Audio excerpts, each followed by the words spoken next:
आप देख रहे हैं सौगंध टीवी, सौगंध वतन की।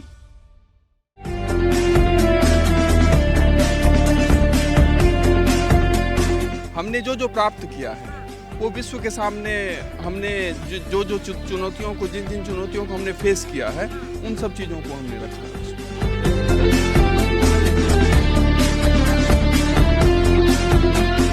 कर्तव्य पथ पर चलकर भारत भूमंडल में श्रेष्ठ बना।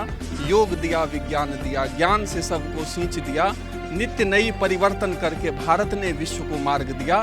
भारत में अब कमल खिला, भारत में अब कमल खिला।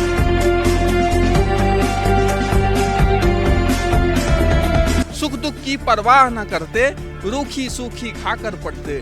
मित्र मानकर पुस्तक को विद्यालय में प्रतिदिन जाते। माँ से नैतिक शिक्षा पाकर मानवता की सेवा करते। पीड़ा भी मिली बहुत जीवन में, पीड़ा में भी ज्ञान मिला। अपनों से दूर अलग रहकर भी अपनापन का एहसास मिला।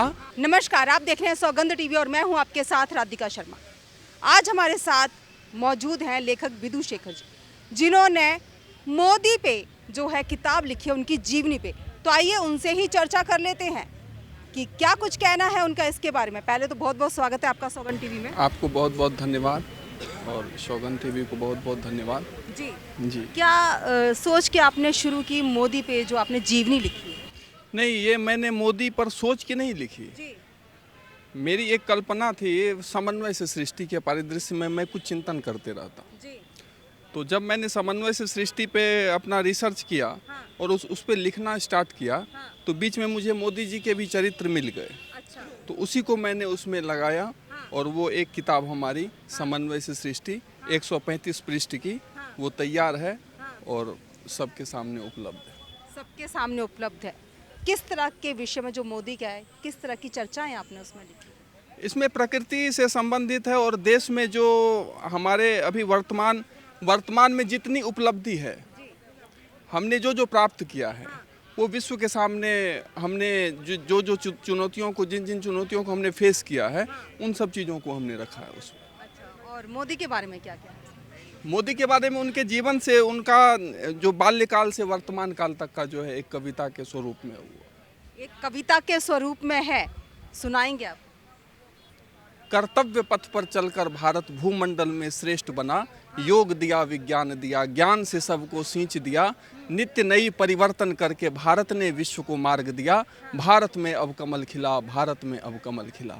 शतकोटि वर्ष इतिहास हमारा, शतकोटि वर्ष का ज्ञान हमारा। सत्य अहिंसा सिद्धांत हमारा, सब धर्मों पर विश्वास हमारा। लाखों का बलिदान हमारा, संघर्षों पर विजय हमारा। भारत में अब कमल खिला, भारत में अब कमल खिला। 21वीं सदी भारत की सदी, विश्व को भी एहसास हुआ। विपदा को अवसर में बदलकर भारत ने अमूल्य उपहार दिया। विश्व शांति का पाठ दिया, भारत ने सतमार्ग दिया। भारत में अब कमल खिला, भारत में अब कमल खिला। 20वीं सदी के मध्य में जन्मे, अरब सागर के तट से निकले। भारत की मिट्टी के लाल फूल कमल वो बनकर निकले। नरेंद्र स्वरूप बालक वो बनकर, माँ की ममता में ही पलकर। भारत में अब कमल खिला, भारत में अब कमल खिला। सुख दुख की परवाह न करते, रूखी सूखी खाकर पढ़ते। मित्र मानकर पुस्तक को विद्यालय में प्रतिदिन जाते। माँ से नैतिक शिक्षा पाकर मानवता की सेवा करते। भारत में अब कमल खिला, भारत में अब कमल खिला। पिता के काम में हाथ बटाते, मानवता की प्यास बुझाते। वडनगर के प्लेटफॉर्म पर नरेंद्र जन जन को चाय पिलाते। सेवा भाव को हृदय में रखकर नरेंद्र जन जन की प्यास बुझाते। भारत में अब कमल खिला, भारत में अब कमल खिला। कवि हृदय और कोमल मन से राष्ट्र प्रेम के दीप जलाते। कविताओं की ध्वनि बनाकर संवाद नरेंद्र जन जन से करते। निष्काम कर्म से जीवन में कर्म योग के ज्ञान वो देते। भारत में अब कमल खिला, भारत में अब कमल खिला। त्याग किया सुख सुविधाओं का, परिजन से पल में दूर हुआ। पुकार सुनी जब माँ भारत की, छोड़ छाड़ सब निकल पड़ा। बनकर संघ में स्वयं सेवक, गांव गांव का भ्रमण किया। भारत में अब कमल खिला, भारत में अब कमल खिला। पीड़ा भी मिली बहुत जीवन में, पीड़ा में भी ज्ञान मिला। अपनों से दूर अलग रहकर भी अपनापन का एहसास मिला। माँ भारत की रक्षा हेतु न्याय नीति का ज्ञान मिला। भारत में अब कमल खिला, भारत में अब कमल खिला। अनेक पदों को करके सुशोभित विश्वास संघ का जीत लिया। 21वीं सदी के प्रारंभ में ही गुजरात राज्य का मुख्यमंत्री बना। गुजरात को श्रेष्ठ राज्य बनाकर परिचय अपना नेतृत्व का दिया। भारत में अब कमल खिला, भारत में अब कमल खिला। अब बारी माँ भारत की आई, माँ थी कब से आस लगाई। बालक नरेंद्र को गोद में लेकर प्रधानमंत्री पद पर बैठाई। माँ भारत को नेतृत्व मिला, श्री नरेंद्र मोदी सा पुत्र मिला। भारत में अब कमल खिला, भारत में अब कमल खिला। बहुत ही अच्छी कविता थी जिस तरह से आपने लिखा। क्या विचार आया कि एक कविता में आपने नरेंद्र मोदी का पूरा सार लिखा है? नहीं, इसमें तो बहुत और भी लिखा हुआ है और उसको पढ़ेंगे तो बहुत ज़्यादा समय लगेगा। और अभी मैंने एक, जिस तरह से आपने इसमें बोला कि चाय बेची पिलाई उन्होंने जन जन में, कहते हैं चाय वाले थे, लेकिन अगर हम कहीं जाके चर्चा करते हैं तो कहते हैं उन्होंने कहीं चाय नहीं पिलाई। तो जब आपने ये लिखा उससे पहले आपने पूरा रिसर्च करके फिर लिखा होगा। रिसर्च किया और क्या है ना कि हम तो देख भी नहीं सकते वो पिलाए थे कि नहीं पिलाए थे, लेकिन बड़े बुजुर्ग जो कहते हैं हम तो उसको मानते हैं ना। एक विश्वास तो हमारे अंदर है। अगर मेरा नाम विधु शेखर है, ये तो बड़े बुजुर्ग ने कहा कि तुम्हारा नाम विधु शेखर है, उसी बात को मैं अभी मान रहा हूँ कि मेरा नाम विधु शेखर है। तो उसी तरह से अगर बोला है कि उन्होंने चाय पिलाई, चाय बेचा करते थे, तो बेचा करते थे। तो बेचा करते थे। तो क्या लगता है एक चाय बेचने वाला आज हमारे देश का पीएम है, बहुत उपलब्धियां करवाई हैं, क्या लगता है उन उपलब्धियों के लिए आपने बोला बहुत त्याग किया। आपकी कविता के जरिए जितना मैं जान पाई हूँ कि बहुत त्याग किए हैं उन्होंने। देखिए, ईश्वर से जिनको जो काम करवाना होता है वो करवा ही लेते हैं।